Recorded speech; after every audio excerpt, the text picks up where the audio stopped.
মাহফিল বন্ধ করার জন্য ষড়যন্ত্র নতুন নয়, ১৫০০ বছর আগ থেকে শুরু হয়েছে। ওয়াকালাল্লাযীনা কাফারু লা তাসমাউ লিহাযাল কোরআন। আবু জেহেল, আবু লাহাব, উতবা, শৈবারা কোরআন তেলাওয়াত বন্ধ করার জন্য ষড়যন্ত্র করেছিল সেই যুগে। এই যুগেও আবু জেহেলের নাতিরা আছে না নাই? জোরে কোন আছে না নাই? যুগে যুগে তারা চাইবে কোরআনের আওয়াজ বন্ধ করে দেওয়ার জন্য। বলেন তো বাংলাদেশে কোরআনের মাহফিল এখন বেশি না কম? বেশি না কম? আগের তুলনায়? আগে তো খালি আমির উদ্দিনের সমীর উদ্দিনের গান হইতো, এখন কি গান হয়? মমতাজের গানের কোনো বেইল আছে এখন? আর সব শেষ, ওগুলোর পাত্তা নাই। এখন যুবকেরা, তরুণ সমাজ কোরআনের দিকে ছুটছে। আসো কোরআনের দিকে, কোন দিকে দৌড়াও? সব শয়তানি মতবাদের দিকে লাথি মেরে কোরআনের পথে আসো, ইসলামের পথে আসো, নবীজির পথে আসো। আল্লাহর কসম যুবক, তোমার জন্য আল্লাহ জান্নাত অপেক্ষা করতেছে, ঠিক কিনা বলেন? আল্লাহ যুবকগুলিকে যারা কোরআনের জন্য শ্রম দিল, টাকা দিল, পয়সা দিল, মেহনত দিল, আল্লাহ যুবকগুলিকে কবুল করুন। সবাই বলেন আমিন। প্রচন্ড ঠান্ডা সত্য প্রবাহ চলতেছে বাংলাদেশে। আমি আসার সময় ঢাকায় গুড়ি গুড়ি বৃষ্টি হয়েছে, আজকে যশোরে বৃষ্টি, খুলনায় বৃষ্টি, সাতক্ষীরায় প্রচন্ড বৃষ্টি হচ্ছে, কিন্তু সিলেটে এখনো বৃষ্টি আসে নাই। আল্লাহ হেফাজত করেন, সবাই বলেন আমিন। আল্লাহ যেন অতি ঠান্ডা থেকে, বেশি ঠান্ডা আর বেশি গরম দুটাই জাহান্নামের আলাদা, দুটাই জাহান্নামের হাওয়া বের করে দেয়। বেশি ঠান্ডা হলেও মানুষ খুব অসুস্থ হয়ে যায়। এখন অনেক বাচ্চারা হাসপাতালে, আমার শহীদ ভাই বলতে পারবে, হাসপাতালে অনেক শিশু ঠান্ডার কারণে, অনেক বৃদ্ধ মানুষেরা মারা যাচ্ছে ঠান্ডার কারণে, বেশি শিশু। আল্লাহ এই অতি ঠান্ডা থেকে আমাদের দেশকে যেন হেফাজত করেন, বলেন আমিন। ভাইরা, মুসলমানরা বড় দুর্দিনে বিপদে আছে। ফিলিস্তিনের মুসলমানদের জন্য দোয়া করার দরকার আছে না নাই? দেখেন ফিলিস্তিনের মুসলমানদেরকে মারতেছে, আমরা খালি মিছিল, মিটিং আর বক্তৃতা দিয়ে শেষ করি না, অন্যভাবেও তাদের বিরোধিতা করতে হবে। তার মধ্যে একটা প্রধান কাজ হলো মুসলমানদের, সেটা হলো ইহুদিদের পণ্য মুসলমানদেরকে বর্জন করতে হবে, ঠিক কিনা বলেন? আমরা খালি বক্তৃতার মিছিল করলে হবে না। আরব দেশে ইহুদিদের পণ্য এখন মাইর হয়েছে, ওরা 80% অফার দিতেছে যে 80% মূল্য কমায় দিয়েছে, 20 টাকা 100 টাকার মাল 20 টাকা নিয়ে দাও, তাও কেউ কিনতেছে না। বড় বড় সুপার মলগুলো থেকে ইহুদিদের পণ্য বের করে দিচ্ছে, আর আমরা সমানে কিনতেছি। আমরা খালি এস্কেপ ঠেলায়, আমরা খালি আবেগ দেখাই, কিন্তু আসল কাজে আমরা নাই।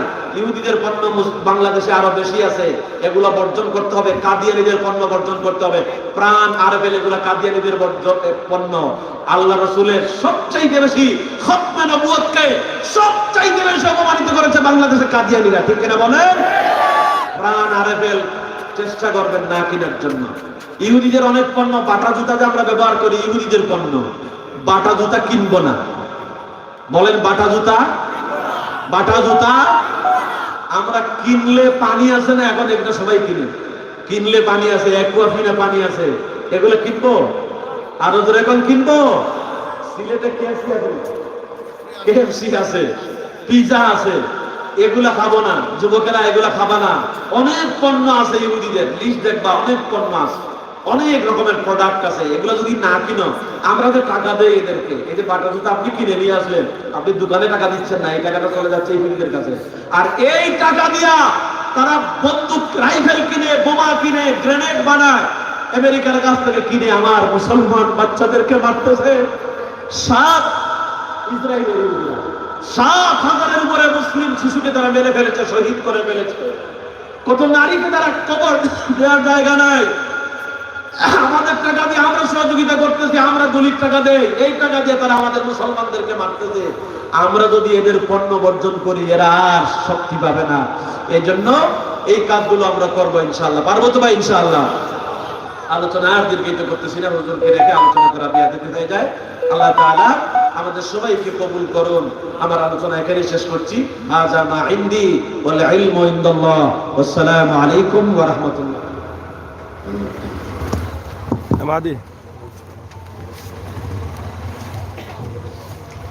সুপ্রিয় তাওহীদি জনতা, ইতিমধ্যেই আমাদের মধ্যে এসে উপস্থিত হয়েছেন ফতেহপুর কামিল মাদ্রাসার সুনামধন্য প্রিন্সিপাল হযরত মাওলানা শামসুদ্দোহা সাহেব ফতেহপুরি হুজুর।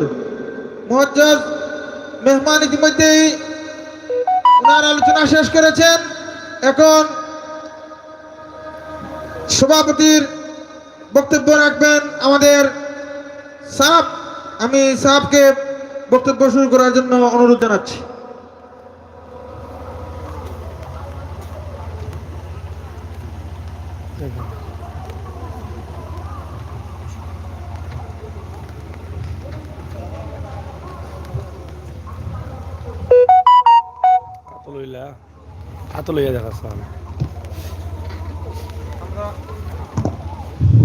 মোনাজাত পর্যন্ত ইনশাআল্লাহ থাকবো। হুজুর মোনাজাত পরিচালনা করবেন এবং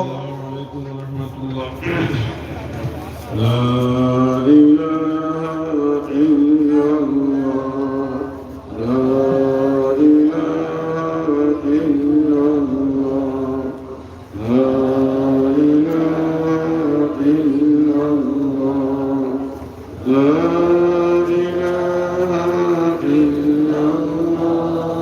لا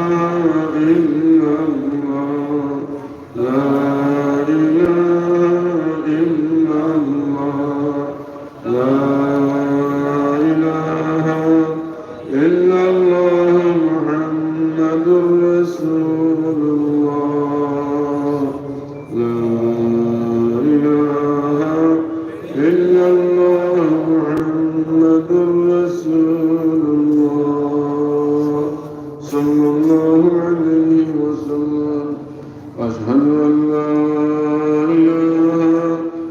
إلا الله لا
إلا الله